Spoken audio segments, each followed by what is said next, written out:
Hello, this is Begonia Marie Snodgrass, and I know what you're thinking, that this might be clickbait, but it's not.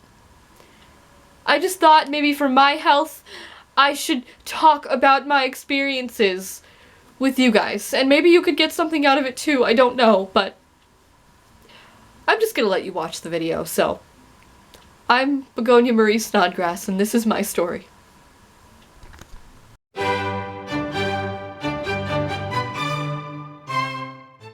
It was 11:30 p.m. I was with my boyfriend, Daniel. It was very cold outside. The wind blew through the trees, ferociously. We were curled up on the couch watching The Voice, and making a pot roast. Now normally I go to bed at 8:30 and I'm a vegetarian, but Danny, he's a rebel, and I love the rebels. He goes to bed around 2:30 a.m. and he eats meat. Oh, that boy can chug down a meat stick faster than a race car could drive.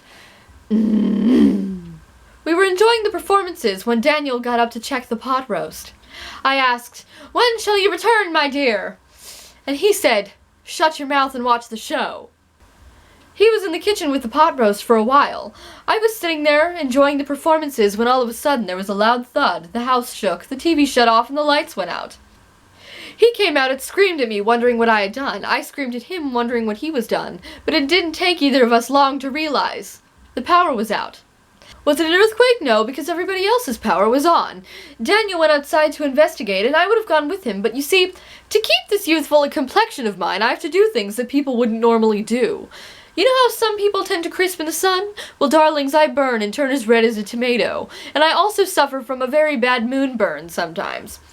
So because of this terrible condition, I don't go outside much.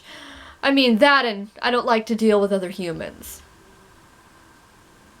Harsh rays of light are bad for the skin anyway. They give you disgusting and disturbing wrinkles. And you don't want me to wrinkle up like an old raisin, do you? Have to keep this youthful complexion for a while. I mean, I'm only 35. Okay, 40, but that's as high as I'll go.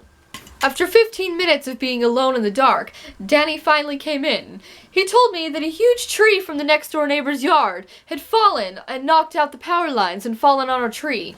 And I thought, oh great, just another Albert problem. That's my next door neighbor's name, Albert.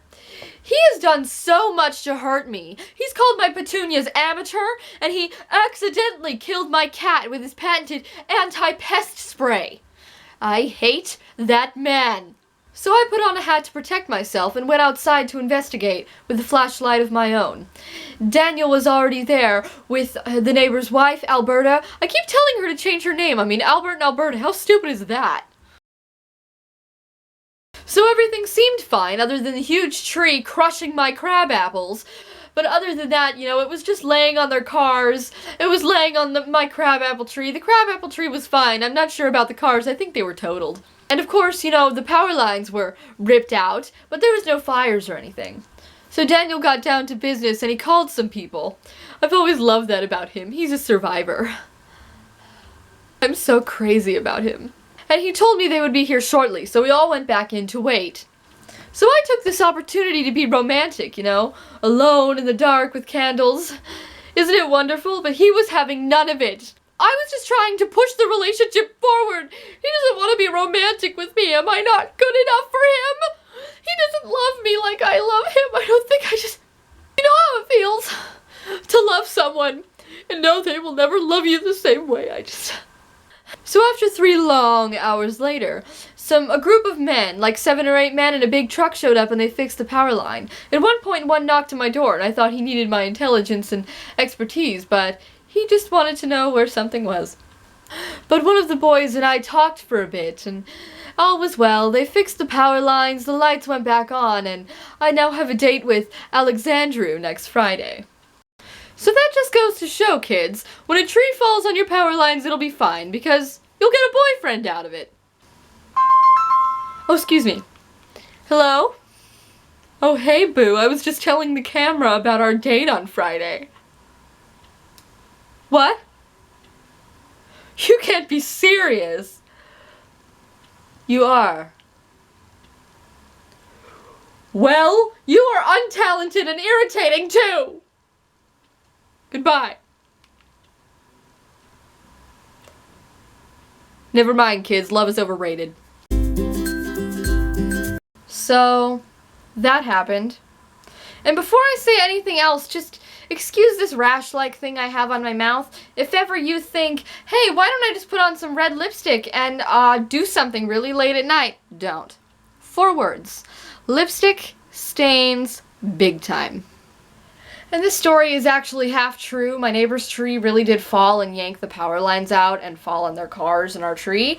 But it's all good. No fires were started. Nothing bad happened. And somebody did really come fix it at like 2 in the morning. And we were really watching The Voice when everything happened. But instead of a middle-aged, moon-burning woman and her boyfriend, it was my mom, my dad, and I.